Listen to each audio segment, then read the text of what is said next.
好，跟住呢一節得一節嘅啫，講 nuclear energy，主要呢就係講呢個核分裂同埋核聚啊。咁一般嘅考法其實冇話特登點樣去詳細去考，咁呢個真係要自己睇下書或者自己去用下一啲散人寫一啲 thinking 咧，去諗下點去 apply。咁我都係好簡單去講嘅啫。譬如 for 翻 nuclear energy 咧，我哋有所謂嘅核分裂同埋核聚啊。分裂呢樣嘢好得意㗎，分裂我哋叫 nuclear fission。nuclear fission 係一個 chain reaction 嚟嘅，換言之就係話你一 trigger 咗之後呢，佢可以不停咁樣係咁不停地去發生同樣嘅動作。嗱，好似你望下下面呢條色，乜鬼嚟嘅呢？呢條色其實就係講緊一啲核分裂。我哋核呢就係嚟自呢個 uranium。uranium 嘅 element 就係 U 啦。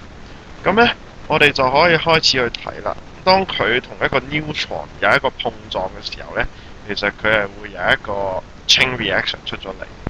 佢跟住又係出到 neutron 啊嘛。咁如果呢個 neutron 繼續去撞嗰啲 uranium 嘅時候，其實係可以循環地不停去有呢個色嘅。as long as 你有足夠嘅 uranium 啦，當然講緊嘢。咁你就會明啦，呢樣嘢幾時先發生？就係當你過咗個 critical mass 嘅時候啊，你有足夠嘅 uranium 啦，即係個 mole ratio 係合理嘅時候呢，你就其實要爆幾多呢，就可以爆到幾多嘅。Explosion is due to chain reaction when critical mass is reached。你見到呢度有幅圖嘅，其實係乜鬼嚟嘅呢？其實就係講緊呢度係放啲 neutron 落嚟，佢本身就有一堆鈾喺度噶啦 ，uranium 我哋叫鈾啊。咁上邊呢就係一個 bullet 啦。咁你其實可以慢慢咁樣滴啲 uranium 落嚟嘅。咁你一滴落去嘅時候，如果滴到足夠嘅 uranium， 跟住同一堆 neutron 去合埋嘅時候呢，恭喜你啦，你就可以做到呢個 nuclear fission。做到 fission 嘅時候呢，就即係做到核彈啦。咁其實核彈其實就係咁樣嚟啦。因為當你呢度好大嘅 energy 嘅時候，其實佢一爆呢，佢就可以令到成個 explosive 呢個 TNT 嗰部分呢就爆得好勁。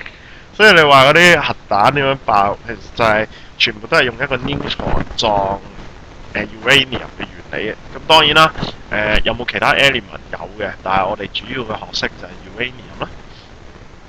當你明咗核分裂嘅時候，其實核聚係同樣嘅情況，只不過今次呢就係聚啊，梗係唔可以用啲好難嘅嘢去聚啦。最簡單係咩啊？喺 element 入邊，咁啊梗係攞 high 曹盡去聚啦。咁你一攞 high 曹盡去聚嘅時候呢，自然呢你就會聚下呢，你就會攞到呢個一個 neutron 啦，同埋佢亦都會有一個 helium 出咗嚟嘅。咁呢，要令到呢件事成事呢，當然唔係一啲好簡單嘅嘢啦，佢都係需要經過一啲好複雜嘅一啲 condition 嘅。但係主要最複雜嗰樣嘢，其實只不過説穿了係講緊一個 very high 嘅 temperature 啫。咁都唔係好難啫，係嘛？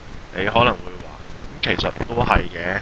咁呢個睇翻你主要啦。呢度寫錯咗添 ，helium 呢度係出翻啊。咁先 conserve 嘛啲數。OK， 咁你呢度一明嘅時候其實點解我哋要有夠嘅 energy？ 係因為你要有足夠嘅 kinetic energy 俾兩粒 hydrogen 撞。因為你明白 hydrogen 係一粒好 positive 嘅東東呢，要佢哋撞埋一齊係非常之高難度嘅。咁變相你就要咁樣。好啦，當你明咗核分裂同埋核聚嘅時候，最後可能純粹，只不過我講俾你知，以前呢，你成日聽咩 E 等於 MC square 係真係有呢條式嘅。我哋呢講緊唔同嘅質量呢，其實佢可以 emit 到幾多嘅 energy 呢？當佢進行咗呢個量化嘅時候，咁其實E 就係等於一個光速嘅2次方，咁我哋就可以做到呢一個咁嘅運算。OK， 嗱 nuclear fission 同埋 fusion 呢，要講嘅話係無限講咁多嘅。但係呢，我喺呢度呢，我想 keep 住簡單啲，睇下大家有冇啲咩唔明啊？歡迎你可以留啲 comments， 或者睇下有啲咩我可以幫到你嘅。